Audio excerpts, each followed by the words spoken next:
शुरुआत में हमें किंग का बेटा दिखाया जाता है। अब क्योंकि उसकी डेड किंग तो मर गई थी, तो थ्रोन यानी राजगद्दी पर वो बैठ गया था, यानी अगला किंग बन गया था और आज उसके लिए किंग डे मनाया जा रहा था। इसी खुशी में वहाँ पर तलवारबाजी का मुकाबला किया जा रहा था। इसमें जो लड़ाई करने वाला था उसने बहुत सारी शराब पी होती है, जिस वजह से किंग के बेटे को बहुत गुस्सा आता है। सजा देने के लिए वो अपने नाइट्स को कहता है कि इसे तब तक शराब पिलाओ जब तक कि ये मर न जाए। तब उसकी नाइट मोटा सा पाइप उसके मुंह में लगाकर बड़े से बर्तन से उसके मुंह में शराब डालने लगती है। पर नाइट स्टार जो दूसरे किंगडम के लॉर्ड थे, उनकी बेटी किंग के बेटे को ऐसा करने से रोक देती है कि अगर तुम अपने किंग डे पर यानी खुशी के माहौल में किसी के साथ ऐसा इतना बुरा सलूक करोगे, तुम्हारा पूरा साल बुरा जाएगा। किंग का बेटा इस बात को मान जाता है और उस तलवारबाज को छोड़ने का कहता है। इसके बाद हम नाइट स्टार के बेटे रोब स्टार को नॉर्थ एरिया में देखते हैं, क्योंकि यहाँ के कुछ लॉर्ड्स ने उसे नॉर्थ का किंग बना दिया था। विंटरफेल किंगडम राज्य के जो मसले थे उन्हें नाइट स्टार का छोटा बेटा हल कर रहा था। हालांकि अभी वो काफी छोटा था। यहाँ एक जंगली लड़की भी थी जो वैसे तो बड़ी दीवार के उस पार से आई थी, लेकिन वो नाइट स्टार के बेटे और उसके साथी का बहुत ख्याल रखती थी। एक और किंगडम में डेनेरिस अपने तीनों ड्रैगन के साथ रेगिस्तान से गुजर रही थी। उसके साथ उसका ट्रांसलेटर, सर्वेंट और कुछ सिपाही थी। और क्योंकि ये रेगिस्तान था, इसलिए इनके पास खाने पीने के लिए कुछ भी नहीं था। अचानक भूख की वजह से उसका घोड़ा नीचे गिर गया। काफी दिन से कुछ ना खाने की वजह से वही अपना दम तोड़ देता है। अब ये देखते हुए डेनेरिस अपने 3 सिपाहियों को खाना और पानी की तलाश में भेज देती है। समंदर में मौजूद एक शहर में हम किंग के भाई को पहली बार देख पाते हैं, जिसका नाम स्टैनिस था। और क्योंकि किंग की मौत हो गई थी, इसलिए स्टैनिस को लगता है कि राजगद्दी का असली हकदार मैं हूँ, न कि किंग का बेटा। यहाँ उनके साथ एक काफी ताकतवर जादूगरनी भी बैठी हुई थी। यहाँ स्टैनिस एक खत लिखवाते हैं, जिसमें वो कहते हैं कि किंग की वाइफ का अपने भाई जेमी के साथ जो ताल्लुक है मुझे उसका पता है, और उनकी जो नाजायज बच्ची है मैं उनके बारे में भी सब जानता हूँ। और अब थ्रोन यानी राजगद्दी तख्त का असली हकदार मैं हूँ। यहाँ स्टैनिस के साथ उनके राइट हैंड भी बैठे हुए थे, यानी जो उनकी खास आदमी थी। यहाँ हम साफ साफ देख लेते हैं कि वो जादूगरनी कितनी ताकतवर है। वो जहर से भरी एक शराब पी लेती है, पर उसे जरा सा भी कुछ नहीं होता, एकदम वो बिल्कुल ठीक रहती है। अब रोब का टेंट दिखाया गया, जहाँ हमें पता चला कि रोब ने जेमी के खानदान के खिलाफ बहुत सारी लड़ाइयाँ जीती थी, और अब उसके पास भी किंग के भाई स्टैनिस का खत पहुँच जाता है। और यहाँ उसे ये बात भी पता चल जाती है कि किंग का जो बेटा है वो किंग का नहीं बल्कि जेमी का है, जिसका मतलब कि किंग की वाइफ ने अपने भाई के बेटे को ही पैदा किया। और क्योंकि जेमी को रोब ने पकड़ लिया था, इसीलिए वो किंग की वाइफ को एक खत लिखता है कि मैं जेमी को छोड़ दूंगा, पर बदले में तुम्हें मेरी 3 शर्तें माननी होंगी। पहली शर्त ये है कि तुम्हें मेरी दोनों बहनों को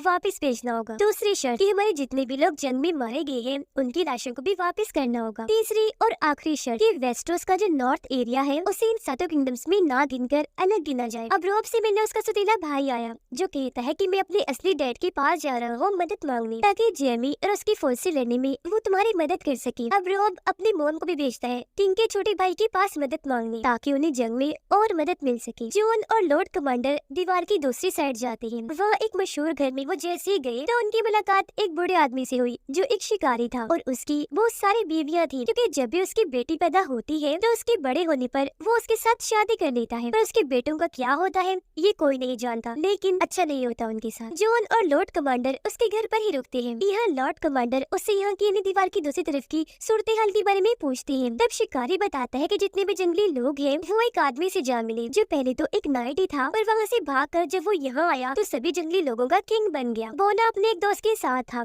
क्योंकि दोनों एक दूसरे को प्यार करने लगे थे। अब लड़की को कोई नुकसान न पहुँचे, इसलिए बोना उसे सबसे छुपाकर कैपिटल शहर में ले आया था, यानी किंगडम्स के सबसे बड़े शहर में। किंग की वाइफ यानी जेमी की बहन अपने किंगडम के लॉर्ड से मिली और उससे नाइट स्टार की छोटी बेटी के बारे में पूछती है कि वो कहाँ है, क्योंकि वो इनकी कैद से भाग गई थी। बातों बातों में किंग की वाइफ को पता चल गया था कि ये लॉर्ड मेरे और मेरे भाई जेमी की गलत ताल्लुकात के बारे में जान चुका है, इसीलिए वो अपने सिपाहियों को हुक्म देकर पहले उसे पकड़वाती है, फिर उसकी गर्दन पर तलवार रखवाकर उसे धमकाकर छोड़ देती है। किंगडम में किंग का बेटा जो अब किंग बन गया था, वो किंग के सारे सौतेले बच्चों को एक एक करके मार रहा था। सिर्फ एक ही सौतेला बच्चा बचा था, जो अपनी जान बचाकर वहाँ से भाग गया था। किंग के उस बेटे के साथ नाइट स्टार की छोटी बेटी भी थी, क्योंकि वो दीवार के पास जा रहा था नाइट बनने के लिए, और रास्ते में वो नाइट स्टार की बेटी को उसके किंगडम विंटरफेल में सही सलामत उतार देगा। बच्ची जैसे एक जगह पर उतरी तो उसकी मुलाकात एक बहादुर वॉरियर से हो जाती है, जो इस वक्त पिंजरे में बंद था। किंग की वाइफ के पास रोब का खत आ ही गया था, पर वो उसकी तीनों शर्तों को मानने से इनकार करके खत को ही फाड़ देती है। उन्हें यहाँ दीवार की तरफ से आया हुआ लॉर्ड कमांडर का खत भी मिलता है। इसमें उन्होंने बताया था कि लाशें अचानक जिंदा हो रही हैं, और उनमें से एक लाश ने मुझ पर हमला किया, पर किंग की वाइफ इस बात पर भी यकीन ना करके मजाक में टाल देती है। रेगिस्तान में डेनेरिस जब लेटी थी तो उसके पास एक घोड़ा आया जिसके ऊपर कपड़े का बैग पड़ा हुआ था। उसे जैसे ही चेक किया गया तो उसमें से एक इंसान का कटा हुआ सर निकलता है और ये उन्हीं सिपाहियों में से एक का था जिन्हें डेनेरिस ने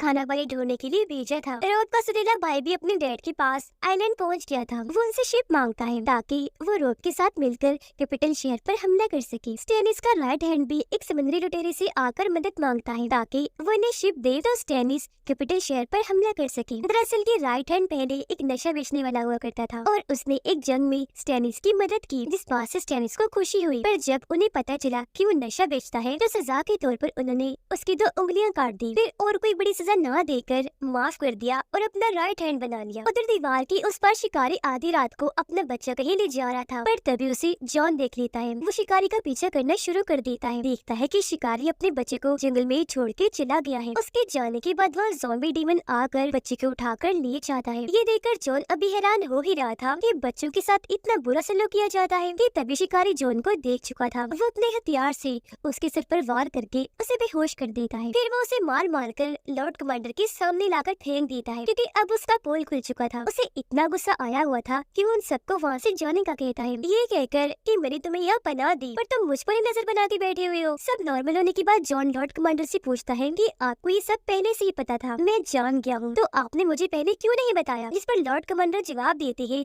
कि हाँ बेशक मैं सब जानता था पर चुप इसलिए था क्योंकि इस शिकारी ने हमें अपने घर में जगह दी थी तो मुझे अपना मुंह बंद करना पड़ा। जिसके बाद अगली सुबह ये वहाँ से चले जाते हैं। रॉब की मॉम भी किंग के छोटे भाई के पास आ गई थी मदद मांगने। यहाँ उनकी मुलाकात एक नाइट लड़की से हुई। बेशक वो एक लड़की थी और बहुत बहादुर थी इसलिए किंग का भाई उसे अपनी गार्ड बना लेता है। रॉब के सौतेले भाई की डैड विंटरफेल पर हमला करने का प्लान बना रहे होते हैं जो बात रॉब के सौतेले भाई को पसंद नहीं आती क्योंकि वो वहाँ नाइट स्टार और अपने सौतेले बहन भाइयों के साथ रहता है। इसीलिए वो अपने डैड को मना करता है जिस पर उसकी बहन उस पर गुस्सा होकर हमला करने के लिए मनाती है जिस पर मजबूरन उसे इनकी बात माननी पड़ती है। अब जेमी और किंग के बेटे की आर्मी इन्हें दुश्मन की फौज किंग के आखिरी बचे सौतेले बेटे को ढूंढने के लिए उनके कैंप पर हमला कर देती है। वो लोग वहाँ तलवारबाजी करना शुरू कर देते हैं। बहुत सारे लोगों को मार गिराते हैं जिनमें नाइट स्टार के खास आदमी की भी मौत हो जाती है। यहाँ नाइट स्टार की छोटी बेटी उस बहादुर वॉरियर की मदद करती है जो पिंजरे में बंद था। दुश्मन आर्मी उन सबको पकड़ लेती है। वो बहुत बेरहम थे, एक बच्चे के सीने में तलवार घुसाकर उसे मार देती है। जिसके बाद वो किंग के सौतेले बेटे को ढूंढने लगते हैं। यहाँ नाइट स्टार की बेटी चालाकी से एक लाश की तरफ इशारा कर देती है कि किंग का वो बेटा ये है जो अब मर चुका है। उधर रॉब भी अपनी आर्मी के साथ दुश्मनों की आर्मी को हराता हुआ काफी आगे आ चुका था। उसने बहुत सारे दुश्मन सिपाही मार गिराए। वहाँ लाशें ही लाशें बिखरी पड़ी थी। उनके खुद के भी काफी सिपाही जख्मी हो गए थे जिन सबका इलाज एक लड़की कर रही थी क्योंकि वो एक नर्स थी। उधर किंग का बेटा नाइट स्टार की बड़ी बेटी जिसके साथ पहले उसकी शादी होने वाली थी जो उसकी कैद में थी वो उसे सबके सामने अपने सोल्जर से पिटवा रहा था। बेचारे के कपड़े भी फाड़ दिए जाते हैं। वो कुछ नहीं कर सकती थी, बस रोती जा रही थी। इतनी ही देर में यहाँ बोला भी आ गया जो किंग की बेटी को डांट लगाकर नाइट स्टार की बेटी को बचा लेता है। अब नाइट स्टार की राख और हड्डियाँ लॉर्ड को दे दी जाती है जिन्हें देने वो नाइट स्टार की वाइफ के पास जाता है पर वो लॉर्ड पर गुस्सा करने लगती है क्योंकि लॉर्ड ने नाइट स्टार के खिलाफ बगावत करके उन्हें धोखा दिया था। जिस पर लॉर्ड उनसे झूठ बोल देता है कि मैंने ऐसा कुछ नहीं किया, मेरी बात का यकीन करो, ये सब अफवाहें हैं और सच तो ये है कि मैं आज भी तुमसे प्यार करता हूँ और क्योंकि तुम्हारा हस्बैंड नाइट स्टार तो मर गया है इसलिए अब हम शादी कर लेंगे। जिस पर वो और भड़क गई, तलवार दिखाकर उसे वहाँ से धमकाकर भगा देती है। डेनेरिस के पास उसके 2 बचे हुए सिपाही आते हैं जिनको भी उसने खाना पानी की तलाश में भेजा था जो डेनेरिस को यहाँ के सबसे अमीर शहर के बारे में बताते हैं जो सुनकर वो फौरन वहाँ के लिए निकल जाती है। अब दुश्मन सिपाही नाइट स्टार की बेटी और किंग के आखिरी सौतेले बेटे जिसे उन्होंने पकड़ लिया था और एक बच्चे को अपने साथ अपने ठिकाने पर ले आते हैं जहाँ का लीडर एक जले हुए सोल्जर का भाई था जो शुरू से ही जालिम था। वो मासूम लोगों पर बहुत जुल्म किया करता था। तभी यहाँ जेमी की डैड आई जो कुछ दिन यही रहने का फैसला करते हैं ताकि वो रॉब से लड़ने की तैयारी कर सके। यहाँ वो जैसे नाइट स्टार की बेटी को देखते हैं तो समझ जाते हैं कि ये एक लड़की है जिस बात से वो काफी मुतासिर हुए क्योंकि वो काफी बहादुर और तलवारबाज थी तो इसीलिए वो उसे अपने लिए खाने पीने का ध्यान रखने के काम पर रख लेते हैं। डेनेरिस भी अमीर शहर के बाहर पहुँच गई थी। शहर के गेट पर 13 लोग खड़े थे जो यहाँ के सबसे अमीर लोग थे। उनमें से एक अमीर आदमी आगे आया जो डेनेरिस को कहता है कि मैं तुम्हें ड्रैगन्स को देखना चाहता हूँ। इस पर वो कहती है ठीक है मैं दिखा दूंगी पर पहले तुम्हें मुझे अपने शहर के अंदर ले जाना होगा। इस पर वो अमीर आदमी इनकार करके वापस अपने लोगों के पास चला जाता है। इस बात से डेनेरिस को गुस्सा आ गया। वो लोगों को धमकाने लगती है कि अगर तुम्हें इतना ही घमंड है अपने शहर पर तो देखना मैं ये रहने नहीं दूंगी। जब मेरे ड्रैगन्स बड़े हो जाएंगे तो मैं तुम्हारे शहर पर हमला करवा के तुम्हारा पूरा शहर जलाकर तहस नहस करवा दूंगी। ये सुनकर अमीर शहर का हेड आगे आया, जो डेनेरियस को अपने शहर के अंदर भेजने के लिए मान जाता है और इशारे से कहता है, आइए आइए, हमारे शहर में आपका वेलकम। कैपिटल शहर में बोना किंग की वाइफ के कजन से आकर मिलता है और ये वही कजन है जिसने जानबूझकर किंग को जंगल में शराब पिलाई थी ताकि किंग को नशा हो और उनकी मौत की वजह बने, क्योंकि इस कजन के साथ भी किंग की वाइफ का ताल्लुक बना हुआ था। इस बात का बोनी को पता चल गया था। वो उसे डराता है कि तुम मुझे किंग की वाइफ जो मेरी बहन भी है उसकी सारी जानकारी मुझे ला कर दोगी। अगर तुमने ऐसा ना किया तो मैं तुम्हारे और उसके चक्कर के बारे में किंग के बेटे को बता दूंगा। वो तो पहले ही जालिम किंग बना हुआ है, वो तुम्हारे साथ क्या करेगा तुम उसका अंदाजा भी नहीं लगा सकती। रात के वक्त स्टैनिस अपने राइट हैंड को जादूगरनी के साथ एक कश्ती के जरिए भेजता है। दोनों कश्ती का सफर तय करने के बाद एक केव इन्हीं गार में आ गई और ये जगह स्टैनिस की बाइक के कैंप के काफी पास थी। जहाँ आते ही जादूगरनी के साथ अजीब होने लगा। वो अपने कपड़े उतार कर वहाँ बैठ जाती है। बुरी तरह हाँफ रही थी क्योंकि वो माँ बनने वाली थी और अब उसके बच्चे पैदा होने का टाइम आ गया था। पर हैरत, वो यहाँ बच्चे को नहीं एक काले साई को पैदा करती है, जो देखकर स्टैनिस का राइट हैंड एकदम काफी दंग रह गया। उधर कैंप में स्टैनिस का भाई और नाइट स्टार की वाइफ आपस में बात कर रही थी। यहाँ स्टैनिस की भाई के साथ उसके गार्ड भी थी कि तभी यहाँ वो एक काला साया एक इंसान के शेप में आ जाता है, जो एक काले साई का ही चाकू बनाकर उसे स्टैनिस की भाई के सीने में घुसा देता है, जिससे वो इतना तड़पा कि वहीं उसकी मौत हो गई। ये देखकर उसके गार्ड और नाइट स्टार की वाइफ इतना डर गई कि चिल्लाने लगती है। आवाज सुनकर वह बहुत सारे गार्ड्स आ गए, पर क्योंकि तब तक वो साया वहाँ से जा चुका था इसलिए गार्ड्स को लग रहा था कि इस फीमेल गार्ड ने उसे मारा है, तो वो उस पर हमला कर देती है। लेकिन फीमेल गार्ड बड़ी बहादुरी से उनसे लड़ी। एक गार्ड की वो कंधे पर हमला करती है, एक के सीने में तलवार घुसा देती है और एक के सीधा सिर में तलवार दे मारती है, जिसके बाद वो काफी रोने लगी। उसकी ऐसी हालत देखकर नाइट स्टार की वाइफ उसे लेकर वहाँ से भाग जाती है। अब क्योंकि वो मर चुका था तो मतलब स्टैनिस उन पर कभी भी हमला कर सकता था, इसीलिए बाकी बचे लोग भी वहाँ से भाग जाते हैं। किंग की वाइफ का कजन बोने से आकर मिलता है ताकि उसे किंग की वाइफ के बारे में जानकारी दे सके। वो बताता है कि किंग की वाइफ एक खतरनाक तेज लिक्विड बनवा रही है, जो तेजाब की तरह इतना तेज है कि वो किसी भी चीज को आसानी जला सकता है और ये लिक्विड जंग में इस्तेमाल किया जाता था। फिर वो बोनी को एक आदमी के पास लेकर जाता है, जो किंग की वाइफ के कहने पर वो लिक्विड बना रहा था। वहाँ उस आदमी ने बहुत सारा लिक्विड बना भी दिया था, जिसे मटकों में भरकर रखा हुआ था। असल में वो ऐसा इसलिए करवा रही थी ताकि इस लिक्विड को जंग में वो स्टैनिस के खिलाफ इस्तेमाल कर सके। अब स्टैनिस का राइट हैंड वापस आकर स्टैनिस को जादूगरनी की सारी बात बता देता है कि उसने कैसे एक काले साई को जन्म दिया, जिसने जाकर स्टैनिस के भाई को मार दिया। पर इस बात से उसे कोई फर्क नहीं पड़ रहा था, क्योंकि वो यही अपने भाई को मरवाना चाहता था, जो काम हो भी गया। जिसका मतलब कि इसने जानबूझ के जादूगरनी को उस केव में भेजा और उस काले साई की मदद से अपने भाई को मरवा दिया। उधर रोब का सुतीला भाई अपने डैड और बहन की बातों में आकर आखिरकार विंटरफेल पर हमला करने के लिए राजी हो ही गया, जहाँ बहुत जल्द वो हमला करने वाले थे, जिसका मतलब कि वो अपने सुतीले बहन भाइयों के साथ बगावत पर उतर आना था। नाइट स्टार की वाइफ फीमेल गार्ड को बचाकर जंगल में ले आई। यह फीमेल गार्ड उससे बहुत खुश हुई। उसकी जान बचाने के लिए वो नाइट स्टार की वाइफ के सामने अपनी तलवार रखी आज से उसकी गार्ड बन जाती है। अब नाइट स्टार की छोटी बेटी की मुलाकात दोबारा से उस बहादुर वॉरियर से हो जाती है और क्योंकि उसने बहादुर वॉरियर की पिंजरे से निकलने में मदद की थी, उसकी जान बचाई थी, इसलिए वो कहता है कि एहसान का बदला देने का टाइम आ चुका है। मैं तुम्हारे लिए किसी भी 3 लोगों को मार दूंगा, तुम्हें बस उनके नाम मुझे बताने होंगे। और क्योंकि दुश्मन सिपाही उन्हें बहुत परेशान कर रही थी, इसलिए बच्ची एक सिपाही का नाम उसे बताकर वहाँ से चली जाती है। दीवार के उस पार सारे लोग बर्फीले इलाके में आ जाते हैं, जहाँ उन्हें एक रेंजर मिल जाता है, जो पिछले साल यहाँ आने के बाद वापस नहीं लौटा था, पर हैरत वो अभी तक जिंदा था। यहाँ एक आदमी लॉर्ड कमांडर को बताता है कि जंगली लोगों का किंग अपने लोगों के साथ नॉर्थ को छोड़कर साउथ की तरफ जा रहा है, क्योंकि नॉर्थ में अब सर्दियाँ जो आ गई है, जिसका मतलब कि अब यहाँ ज़ॉम्बी डेमंस के आने का खतरा है और जंगली लोगों के किंग के यहाँ से जाने की भी यही वजह है। जिस सुनकर लॉर्ड कमांडर उस किंग को मारने का हुक्म दे देते हैं। अमीर शेर जहाँ डेनेरियस रह रही थी, वहाँ वो अपने ड्रैगन्स को गोश्त को रोस्ट करने का तरीका सिखा देती है, क्योंकि जब भी वो बोलती थी डेनेरियस, वो अपने मुंह से आग उगलती थी, जो किसी भी चीज को पका दिया करती थी। अब अमीर शहर में डेनेरियस के आने की खुशी में यहाँ का हेड पार्टी रखता है, जिस पार्टी में डेनेरियस की मुलाकात यहाँ के जादूगर से भी हुई, जो काफी अजीब सा था। इसके बाद हेड उसे अपनी तिजोरी दिखाने लेकर गया। वो डेनेरियस को बताता है कि इसमें मैं यहाँ बहुत सारा सोना है, इतना सोना कि तुम इसे बेचकर अपने लिए ढेर सारे शिप्स खरीद सकती हो और कैपिटल शहर पर हमला कर सकती हो। पर हाँ, ये सोना पाने के लिए तुम्हें मुझसे शादी करनी होगी। बोलो मंजूर है तुम्हें? इस पर डेनेरिस उसे गौर से देखती है, पर बिना कोई जवाब दे वहाँ से चली जाती है। वो इस बारे में आकर अपने साथी से पूछती है, जो उसे शादी करने से साफ साफ मना कर देता है। अब नाइट स्टार की छोटी बेटी के कहने के मुताबिक बहादुर वॉरियर ने दुश्मन के उस सिपाही को मार दिया था और रोब का सतीला भाई जो बगावत पर उतर आया था, उसने विंटरफेल पर हमला करके यहाँ कब्जा कर लिया था। जिसके बाद वो अपने सतीले भाई ने नाइट स्टार के छोटे बेटे के पास जाता है और उसे हार मानने के लिए कहता है, और क्योंकि वो बच्चा था इसलिए अपने लोगों के सामने हार मान ही लेता है। सतीले भाई को देखकर सब उसे गद्दार कहते हैं, क्योंकि बचपन से नाइट स्टार ने उसे अपने बच्चों की तरह पाला था और आज इसने उनके किंगडम पर हमला कर दिया, जिस बात से वो चिढ़ गया और वहाँ के हेड जो काफी बूढ़े थे तलवार से उनका गला काट देता है। ये देखकर जंगली लड़की चालाकी से रात को सतीले भाई के पास जाती है और बहाने से उसे चाबी हासिल करके अपने सभी साथियों को आजाद कर लेती है। जिसके बाद वो सभी विंटरफेल को छोड़कर यहाँ से भाग जाते हैं। दीवार की उस पर लॉर्ड कमांडर ने जॉन और कुछ नाइट्स को जंगली लोगों के किंग को मारने के लिए भेजा था। वो आगे बढ़ ही रहे थे कि तभी कुछ जंगली लोग जो उस किंग के ही थे वो इन पर हमला कर देते हैं, पर सभी नाइट और जॉन बड़ी बहादुरी से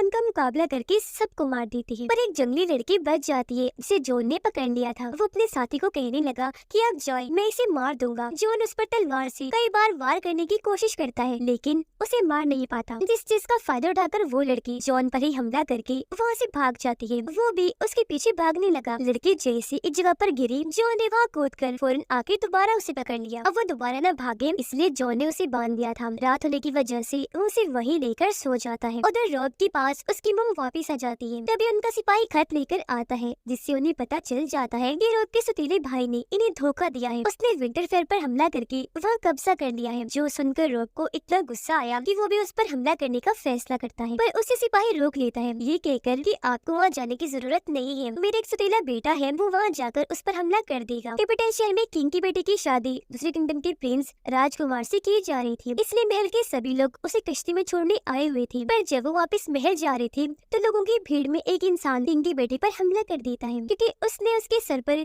मिट्टी वाला पत्थर फेंक के मारा था। जिस बात से किंग की बेटे को इतना गुस्सा आया कि वो अपने सिपाहियों को कहकर सभी लोगों को मारने का हुक्म देता है। इससे पहले कि सिपाही लोगों पर हमला करते लोग भड़क गए, उल्टा उन्हीं पर हमला कर देते हैं। लोगों ने उन पर तीरों, तलवारों और पत्थरों की बारिश कर दी थी और क्योंकि लोग बहुत ज्यादा थे इसलिए महल के लोग जैसे तैसे अपनी जान बचाकर महल के अंदर आ जाते हैं। यहाँ बाहर के कुछ लोग भी अंदर आ गए थे जो नाइट स्टार की बेटी को पकड़कर नीचे गिरा देते हैं, फिर उसके साथ बदतमीजी करने की कोशिश करने लगते हैं। लेकिन तभी यहाँ वो सोल्जर जिसका चेहरा जला हुआ था वो आकर इन लोगों पर हमला कर देता है। एक वो हवा में लहराकर मारता है तो दूसरे की कमर में अपना चाकू घुसाकर, जिसके बाद वो नाइट स्टार की बेटी को बचाकर वहाँ से ले जाता है। महल में दूसरी तरफ बोला किंग की बेटी पर काफी गुस्सा करता है, उसे जोरदार थप्पड़ भी लगाता है कि ये सब तुम्हारी वजह से हुआ, तुमने एक इंसान जिसने तुम्हें पत्थर मारा था उसकी वजह से सब लोगों को मारने का कहा, जिससे लोग भड़क गए और उन्होंने हमारे साथ ऐसा कर दिया। तभी यहाँ जला हुआ सोल्जर नाइट स्टार की बेटी को लेकर आ जाता है। अब एक सिपाही को नाइट स्टार की छोटी बेटी पर शक हो गया था, जिस बारे में बताने के लिए वो जेमी के डैड के पास जाने लगा, इन्हीं दुश्मनों के हेड के पास। ये देखकर बच्ची घबरा गई। वो बहादुर वॉरियर के पास आकर उसे उस सिपाही का नाम बता देती है ताकि ये उसे मार दे। वो सिपाही जेमी के डैड के पास पहुँच तो गया था लेकिन कुछ बताने से पहले ही बहादुर वॉरियर उसे मार देता है। अमीर शहर में डेनेरिस ये देखकर काफी परेशान रह जाती है कि किसी ने उसके बहुत सारे लोगों को मारकर उसके ड्रैगन्स को भी चुरा लिया है। अब जहाँ जेमी को कैद किया हुआ था वहाँ रोब एक लड़के को भी रखता है, जिस चीज का फायदा उठाकर जेमी उस लड़के के पास आया और उस पर हमला करके पहले उसे नीचे गिराता है, फिर बहुत बार उसे पीट कर जान से मार देता है। ये हलचल देखकर एक गार्ड पिंजरे को खोलकर अंदर आया, तब जेमी उस पर भी हमला करके वहाँ से भाग जाता है। अब हमें पता चला कि अमीर शहर का हेड वहाँ के जादूगर से मिला हुआ है और उन दोनों ने ही मिलकर डेनेरिस के ड्रैगन्स को चोरी करवाया है। अब जादूगर डेनेरिस के सामने अपने बहुत सारे रूप बनाकर इस शहर के तकरीबन सभी अमीर लोगों को मार देता है। वो एक एक करके सबके गले काट देता है, जिससे मौके पर ही उनकी मौत हो जाती है। यह वो डेनेरिस को उस अजीब जगह के बारे में भी बता देता है जहाँ उसके ड्रैगन को रखा गया था, पर वहाँ डेनेरिस को अकेले ही जाकर अपने ड्रैगन्स को लाना होगा। अगली सुबह जॉन और जंगली लड़की की आँख खुल जाती है और क्योंकि जॉन ने उसे बांधा हुआ था इसलिए रस्सी के सहारे वो उसे वहाँ से ले जाने लगता है। लेकिन तभी वो लड़की अपनी रस्सी ढीली करके उस पर टांग मार के जॉन पर हमला करती है और वहाँ से भाग जाती है। थोड़ी देर बाद वो अपने सभी साथियों को वहाँ लेकर आई जो चारों तरफ से जॉन को घेर लेती है। जेमी जो कैसे भाग गया था उसे दोबारा से सिपाही पकड़ लेती है और कैंप पे उसे फिर से ले जाया जाता है। विंटरफेल में रोब का सतीला भाई यह रोब के दोनों छोटे बहन भाइयों को ढूंढ रहा था, पर काफी ढूंढने के बाद भी जब वो उसे नहीं नहीं मिलते तो वहाँ के तो बच्चों को मारकर उन्हें जला देता है और उनकी लाशों को वो रस्सी के सहारे लटका दिया जाता है ताकि लोगों को लगे किसने रोक की दोनों बहन भाइयों को मार दिया। अब जब इस तेरे भाई की बहन यहाँ आई तो बच्चों की लाशों को देखकर उसे भी ऐसे लगता है, इसलिए वो अपने भाई को जल्दी से यहाँ से चलने का कहती है क्योंकि वो उसे ले जाने ही आई थी। वजह यही थी कि इन बच्चों के मरने की वजह से अब कभी भी यहाँ विंटरफेल में हमला हो सकता था, पर वो विंटरफेल को छोड़ के जाना नहीं चाहता था। दीवार के उस पर जंगली लोगों ने जॉन को पकड़ लिया था, जिसे लेकर वो जंगली इंसान हड्डियों के लॉर्ड के पास आते हैं क्योंकि उसने अपने पूरे जिस्म को हड्डियों से कवर्ड किया हुआ था। वो जॉन को देखते ही उसे मारने का हुक्म देता है, पर वो लड़की जिसे जॉन ने पकड़ा हुआ था वो उन्हें मना करके उसकी जान बचा लेती है। यहाँ उसे अपना एक सिपाही भी मिलता है जिन्हें भी जंगली लोगों ने पकड़ लिया था। वो बताते हैं कि इन बुरे लोगों ने हमारे सब लोगों को मार दिया है। उधर जेमी की डैड इन दुश्मनों की हेड रॉब पर हमला करने के लिए निकल जाती है। इस वजह से नाइट स्टार की छोटी बेटी परेशान हो गई और वो दोबारा से उस बहादुर वॉरियर को ढूंढने लगती है ताकि उसे जेमी के डैड का नाम बता सके और वो उसे मार दे, पर वो उसे नहीं मिलता। कैपिटल शहर में बोना भी अपने साथियों के साथ मिलकर जंग की तैयारी कर रहा था क्योंकि स्टेनिस उन पर कभी भी हमला कर सकता था। स्टेनिस तो जंग के लिए पूरा तैयार था। वो अपने बहुत सारी शिप्स लेकर कैपिटल शहर की तरफ निकल जाता है। उधर नाइट स्टार की बेटी को बहादुर वॉरियर मिल तो गया था, पर वो काफी लेट हो गई थी क्योंकि जेमी के डैड वहाँ से जा चुके थे, तो इसीलिए वो बहादुर वॉरियर से जिद करके वहाँ से उसे ले जाती है। रात के वक्त बहादुर वॉरियर दुश्मन के सभी सिपाहियों को मौत की नींद सुला देता है, जिसके बाद वो सब यहाँ से भाग जाती है। अब नाइट स्टार की वाइफ ने जेमी को खुद ही दोबारा आजाद कर दिया था क्योंकि उसे डर था कि कहीं कोई जेमी को मार ना दे, क्योंकि अगर जेमी मारा गया तो उन्हें उनकी दोनों बेटियां कभी वापस नहीं मिलेंगी। इस मकसद के लिए उन्होंने फीमेल गार्ड को भी जेमी के साथ भेजा ताकि वो उसे सही सलामत कैपिटल शहर छोड़कर आ सके। कैपिटल शहर में स्टेनिस अपनी शिप्स लेकर पहुंचने वाला था। यह सबसे आगे वाली शिप पर स्टेनिस का राइट हैंड खड़ा था क्योंकि वो सबको लीड कर रहा था एक लीडर की तरह। थोड़ी ही देर में इनकी सारी शिप्स कैपिटल शहर के गेट पर पहुंच गई, पर इन्हें वहाँ किंग के बेटे की एक भी शिप दिखाई नहीं दे रही थी। दूसरी साइड से किंग का बेटा भी अपनी शिप के साथ गेट के पास आ गया था, जिससे स्टेनिस की सारी शिप्स साफ साफ दिखाई दे रही थी। इतनी सारी शिप्स को देखकर वो बहुत डर गया और बोने को देखने लगा कि उसे जरा भी परवाह नहीं है, ऐसे तो वो मारे जा सकते हैं क्योंकि उनके पास शिप्स बहुत कम थी। क्योंकि वो दरअसल नहीं जानता था कि बोने का प्लान तो कुछ और ही है, तो उन्हें कुछ नहीं होगा। अब तभी स्टेनिस के राइट हैंड को अपनी तरफ एक शिप आती हुई दिखाई दी। उन्होंने जैसे अपने सिपाहियों को इस बारे में बताया, वो सारे अलर्ट होकर अपने तीर उस तरफ कर लेते हैं। फिर जैसे वो शिप इनके पास आई तो उसमें एक भी सिपाही नहीं था, बल्कि उसमें था वो खतरनाक केमिकल जो पानी में गिरा था, क्योंकि यही उस बोने का प्लान था। वो अपने सिपाही को सिग्नल देकर इशारा करता है, जिसके बाद सिपाही एक जलता हुआ तीर उस शिप में दे मारता है। वहाँ आग लग गई जो फैलती फैलती स्टेनिस के राइट हैंड की शिप की तरफ चली गई, क्योंकि सबसे आगे उनकी शिपें थी, जिससे उनकी शिप पूरी जल गई और वहाँ बहुत बड़ा धमाका हो गया। पूरी शिप तबाह हो गई, जिससे वो राइट हैंड और उनका बेटा दूर जाके पानी में गिरते हैं। लेकिन स्टेनिस अभी भी नहीं रुकता, वो आगे बढ़ता रहता है और आखिरकार वो कैपिटल शहर के गेट पर आ ही जाता है। यह आते ही उसने भारी हमला बोल दिया। पहले तो बारिश की तरह तीर बरसाए, फिर तलवारों से भी वो उनकी सिपाहियों को मारता गया। अंदर महल में सारी औरतें महफूज थीं। यहाँ किंग की वाइफ अपने बेटे को अंदर बुलाने का हुक्म देती है, क्योंकि अभी जंग स्टेनिस जीत रहा था और अगर वो जीत गया तो किंग की वाइफ को अपने बच्चों समेत जहर खा के अपनी जान देनी होगी। इस जंग में वो जला हुआ सोल्जर भी लड़ रहा था, पर उसे आग से बहुत डर लगता था, इसलिए वो आग को देखकर घबरा जाता है, क्योंकि बचपन में उसके भाई ने उसका चेहरा आग से जला दिया था, इसलिए वो जंग छोड़कर जाने लगा। यहाँ पर किंग का बेटा भी जंग छोड़कर चला जाता है और अब अपनी टीम को लीड करने वाला यहाँ सिर्फ बोना ही बचा था। वो अपने लोगों को इकट्ठा करके उनकी हौसला अफजाई करते हुए उन्हें स्पीच देता है, जिससे उन लोगों में हिम्मत पैदा हुई और वो अपनी अपनी तलवारों को ऊपर करके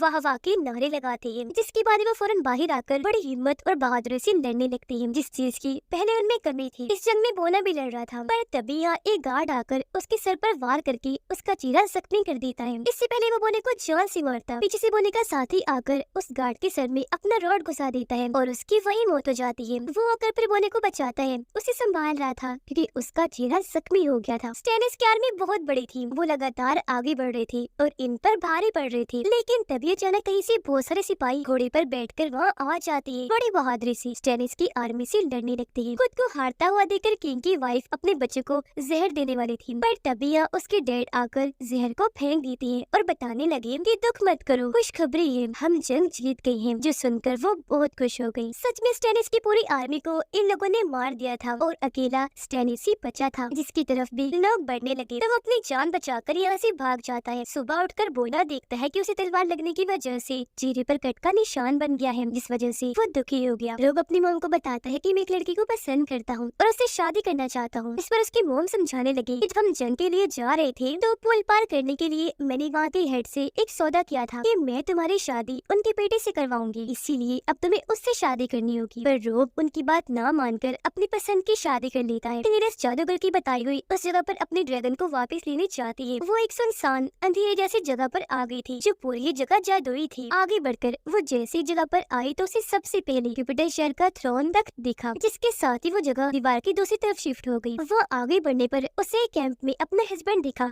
जो जिंदा से ही सलामत था और उसने गोद में उनका बच्चा पकड़ा हुआ था। ये देखकर डेनेरिस समझ गई कि मेरा ध्यान भटकाने के लिए ये किस्म का जादू किया हुआ है, इसीलिए वो फौरन वहाँ से चली जाती है। वो अब एक दूसरी जगह पर आ गई थी जहाँ उसे अपने तीनों ड्रैगन्स मिल जाती है, लेकिन उनकी गर्दनों पर जंजीरें बांधी हुई थी। अब तभी पीछे से जादूगर भी आ जाता है जो अपने जादू से डेनेरिस को भी बांध देता है। उसकी भी कलाई पर जंजीर वाली हथकड़ी लगा देता है। ये देखकर डेनेरिस को एक आइडिया आया और वो अपने ड्रैगन को अपना नाम डेनेरिस बोलने को कहती है। जैसे ड्रैगन ने ये बोला वो आग उगलने लगी। तब डेनेरिस ने आग को अपनी ताकत से कंट्रोल करके उसे जादूगर की तरफ कर दिया। आग इतनी ज्यादा थी कि वो जादूगर को जला देती है, जिससे उसकी मौत हो गई। जादूगर की मरते ही क्योंकि जादू टूट गया था इसीलिए उन सबकी जंजीरें भी खुल गई थी। अब डेनेरिस अपने सिपाही की मदद से उस बड़ी तिजोरी को खुलवा देती है जिसमें सोना था, पर उसे खोलने पर अंदर सोने का एक टुकड़ा भी नहीं था, जिससे वो समझ गई कि इसका मतलब यहाँ की हेड ने मेरे साथ झूठ बोला था उसे शादी करने के लिए। साथ ही उसे ये भी पता चलता है कि मेरे एक सर्वेंट ने मुझे धोखा दिया, उसने यहाँ की हेड के साथ मिलकर ड्रैगन्स को चोरी करने में मदद करवाई थी, तो इसलिए सजा के तौर पर वो उन दोनों को उस तिजोरी में बंद करवा देती है। उधर स्टैनिस जादू करने पर गुस्सा करने लगा। वो उसे गले से पकड़ लेता है, कहने लगा तुमने तो कहा था कि अगर मैं कैपिटल शहर पर हमला करूंगा तो जीत जाऊंगा, पर बता मैं क्यों हारा, वो भी इतनी बुरी तरह से। तब जादूगर ने उसे हौसला देती है, कहती है कि अब ना सही अगली बार जीत जाओगी। इतना कहकर वो उसे आग में उसकी जीत दोबारा से दिखाती है। रोब का सतीला भाई पूरे विंटरफेल को बंद करवा देता है। अब हालांकि उसके पास बस 20 सिपाही थी, लेकिन फिर भी वो हिम्मत नहीं हारता और अपने लोगों को स्पीच देकर उनका हौसला बढ़ाता है। लेकिन तभी उसका एक सिपाही पीछे से उसे मारकर बेहोश कर देता है, क्योंकि ये सारे सिपाहियों का प्लान था। उसे बचाने के जैसे बूढ़ा सिपाही आगे आया, ये लोग रॉड से उन्हें भी मारकर जख्मी कर देते हैं। वो वहीं गिर गई, जिसके बाद वो रोब के सतीले भाई को वहाँ से लेकर चली जाती है। जंगली लड़की नाइट स्टार की छोटी बेटी और 2 लोगों को लेकर वहाँ से बाहर आती है, जहाँ उन्हें वो बूढ़े जख्मी सिपाही मिल जाते हैं जिनकी हालत इतनी खराब थी कि वो बस मरने वाले थे। वो लोगों से कहती है कि तुम्हें दीवार के पास जाना चाहिए क्योंकि वहाँ जॉन है जो तुम्हारा ख्याल रखेगा, वरना ऐसे तुम्हें खतरा है। फिर वो जंगली लड़की से कहती है कि प्लीज मुझे मार डालो क्योंकि मैं बहुत तकलीफ में हूँ और मेरा ठीक होना भी नामुमकिन है। नाइट स्टार की बेटी अपने दोस्तों के साथ भाग जाती है। उसे रास्ते में दोबारा से बहादुर वॉरियर मिलता है, जिसे वो कहती है कि मैं भी आपकी तरफ बहादुर बनना चाहती हूँ, लोगों को मारना सीखना चाहती हूँ। इस पर वो कहने लगा कि नहीं, अभी तुम बहुत छोटी हो, ये काम मत करो, तुम्हारे लिए हर बार ये काम मैं कर दिया करूँगा। जो कहकर वो उसे एक सिक्का देता है, कहने लगा कि तुम जिसको भी मारना चाहती हो उसे ये सिक्का दिखा देना और बस ऐसा होते ही वो इंसान मेरे पास आ जाएगा, फिर मैं उसे मार दूंगा। ये कहकर उसने अपना चेहरा दूसरी तरफ किया, लेकिन जैसे पलट कर देखा उसका चेहरा बदल चुका था, जिसके बाद वो यहाँ से चला जाता है। जिससे हम समझ पाते हैं कि वॉरियर होने के साथ साथ वो एक जादूगर भी है। दीवार के उस पर जॉन के 3 सिपाही यहाँ पर अपने नाइट साथियों को ढूंढ रहे होते हैं, पर तभी अचानक उन्हें 3 हॉर्न की एक साथ बजने की आवाज आती है, जिससे वो लोग इतना डर गए कि फौरन वहाँ से भाग जाते हैं। असल में 3 हॉर्न्स के बजने का मतलब है कि यहाँ ज़ॉम्बी डीमंस हैं और इतने सालों बाद क्योंकि आज 3 हॉर्न बची थी जब भी वो लोग इतना डर गए। जॉन का एक सिपाही जब भाग रहा था तो अचानक वो गिर जाता है, इसलिए वो जल्दी से जाकर पत्थर के पीछे छुप गया, जिसके बाद आखिरकार वहाँ ज़ॉम्बी डीमन आ ही जाता है, जिसकी जिल्द अजीब सी सफेद रंग की थी, चेहरा भी बहुत बदसूरत डरावना सा था और वो एक मरे हुए घोड़े पर बैठा हुआ था। आंखें नीली चमकदार थी, हाथ में उसने बर्फ की तलवार पकड़ी हुई थी। जैसे उसने चीखकर तलवार को हवा में किया, अचानक उसके पीछे उसकी बहुत बड़ी आर्मी भी आ गई। जो सारे मरे हुए लोग थे उनकी भी हालत बहुत खराब थी। वो सब सफेद ज़ॉम्बीज थे जो अब तबाही मचाने आगे बढ़ रहे थे। जॉन कदर छुपकर ये सब देख रहा था, उसकी हालत खराब हो गई थी क्योंकि ज़ॉम्बी डीमन की आर्मी बहुत बड़ी थी। और इसी के साथ दूसरा सीजन इधर ही खत्म हो जाता है।